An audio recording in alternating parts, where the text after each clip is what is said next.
If Barack Obama opens up and gives his college records and applications, and if he gives his passport applications and records, I will give to a charity of his choice, Inner City Children in Chicago, American Cancer Society, AIDS research, anything he wants, a check immediately for $5 million. The check will be given within 1 hour after he releases all of the records so stated.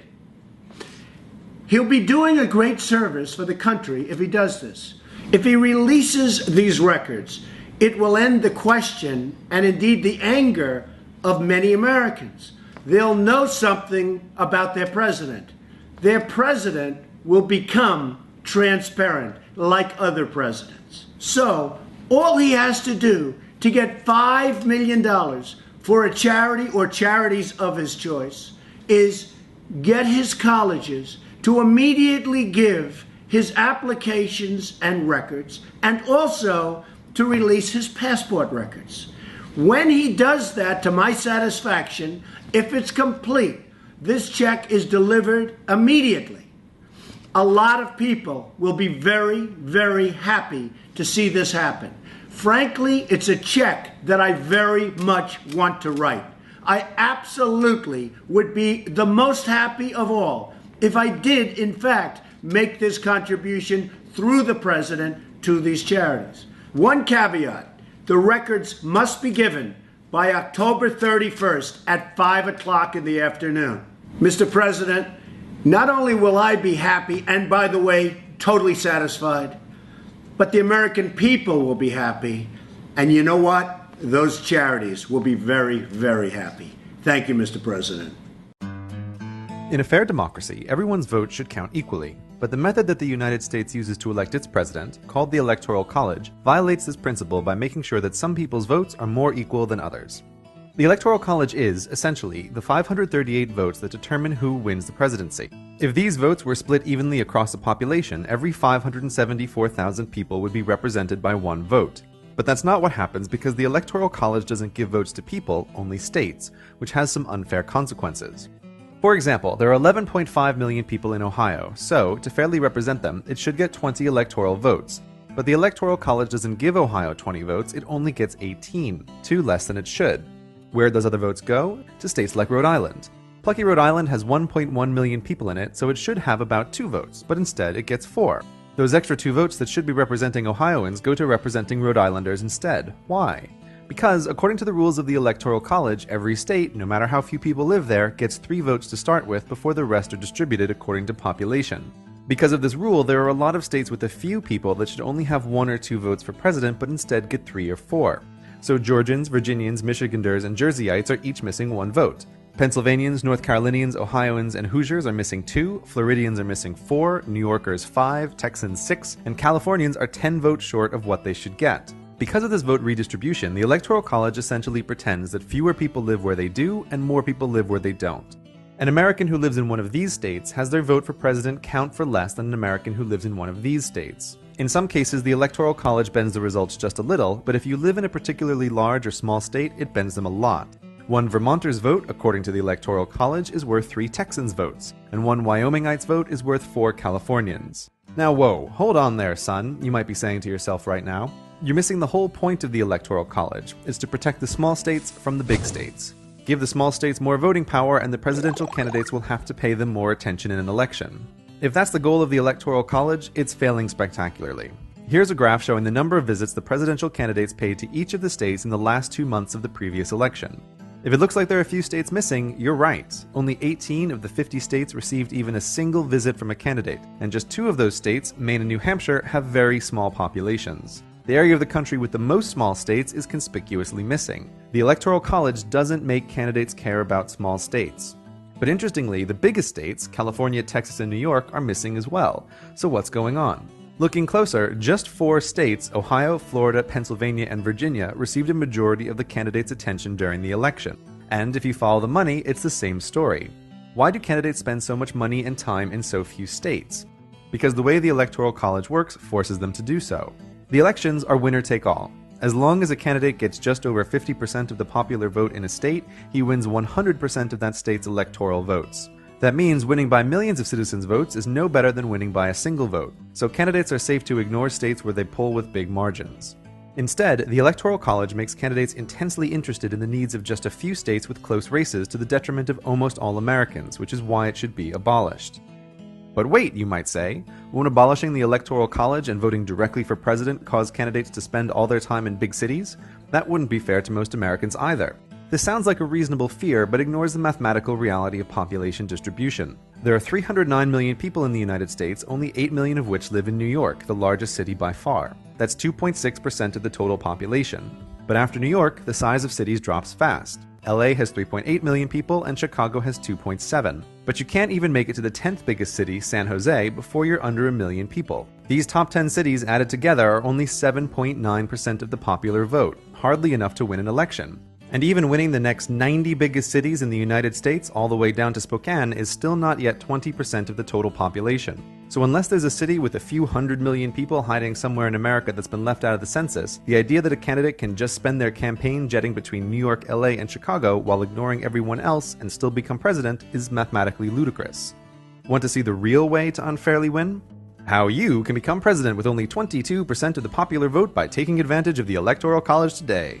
Don't believe that's possible in a democracy? Just watch. Here's the action plan. Win the votes of the people who count the most and ignore the people who count the least. Start with Wyoming, the state where 0.18% of Americans live, but who get 0.56% of the Electoral College votes for president. And, because it's a winner-take-all system, you don't need all of them to vote for you, just half plus one, or 0.09%. Next up is the District of Columbia, where winning 0.1% of the population gets you an additional 0.56% of the Electoral College. Then add in wins in Vermont and North Dakota and Alaska. Notice how the votes you're getting to win the presidency go up much faster than the percent of the population who voted for you because of the Electoral College's rules. Next is South Dakota, then Delaware, Montana, Rhode Island, New Hampshire, Maine, Hawaii, Idaho, Nebraska, West Virginia, New Mexico, Nevada, Utah, Kansas, Arkansas, Mississippi, Iowa, Connecticut, Oklahoma, Oregon, Kentucky, Louisiana, South Carolina, Alabama, Colorado, Minnesota, Wisconsin, Maryland, Missouri, Tennessee, Arizona, Indiana, Massachusetts, Virginia, and New Jersey. Congratulations! By taking advantage of the unfair rules and winning states, not people, you've won a majority in the Electoral College even though 78% of the population voted against you. This is not democracy, this is indefensible. While this particular scenario is unlikely, if you have a voting system that allows losers to win, you shouldn't be surprised when they do. Not once, not twice, but thrice in American history, the candidate with the most votes from the people actually lost because of the Electoral College. 3 errors in 55-plus elections is a failure rate of 5%. Would anyone tolerate a sport where, by a quirk of the rules, there was a 5% chance that the loser would win? Not likely. Given how much more important electing the President of the United States is, that's a rather dangerously high percentage of the time to get it wrong. If we abolish the Electoral College and simply let citizens vote for the President directly, all of these problems will go away and everyone's vote will be equal. Another 4 years because we project he will carry the state of Ohio. By carrying Ohio, he wins re-election. The President of the United States defeats Mitt Romney in this at this time right now. We have made this projection, so the President wins this battle for the White House. They're excited in Chicago. They're excited at Times Square in New York. They're watching all over the world right now. The President of the United States has been re-elected right now. Let's listen into some of the excitement.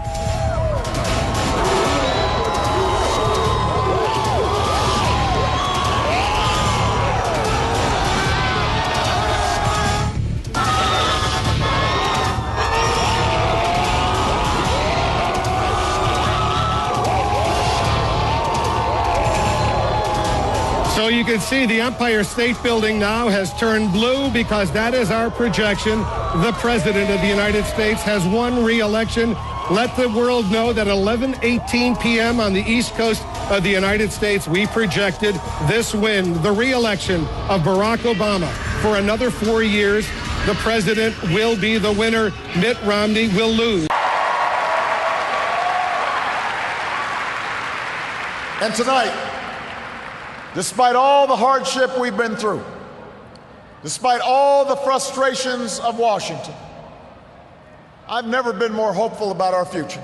I have never been more hopeful about America. And I ask you to sustain that hope. I'm not talking about blind optimism, the kind of hope that just ignores the enormity of the tasks ahead or the roadblocks that stand in our path. I'm not talking about the wishful idealism that allows us to just sit on the sidelines or shirk from a fight. I have always believed that hope is that stubborn thing inside us that insists, despite all the evidence to the contrary, that something better awaits us, so long as we have the courage to keep reaching, to keep working, to keep fighting.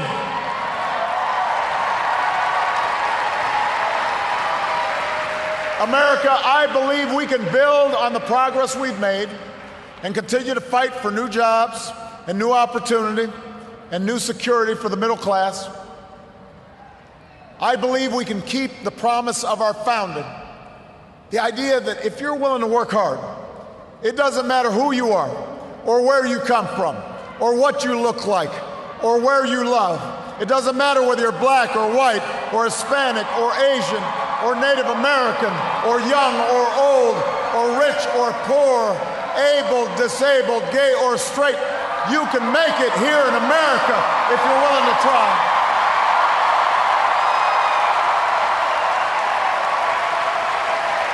I believe we can seize this future together because we are not as divided as our politics suggests. We're not as cynical as the pundits believe.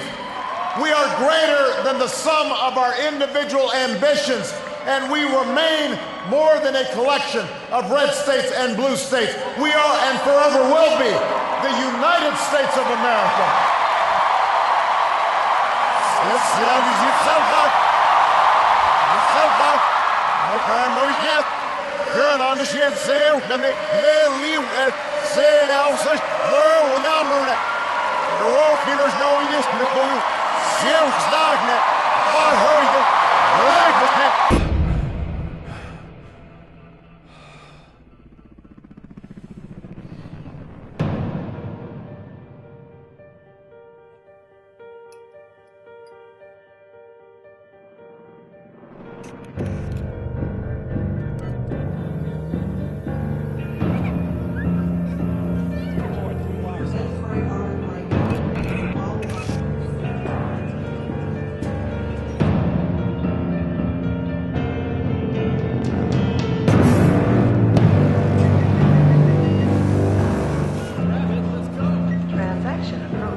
Last night I dreamt about how things were. Of every enemy of the state! And then I woke up here.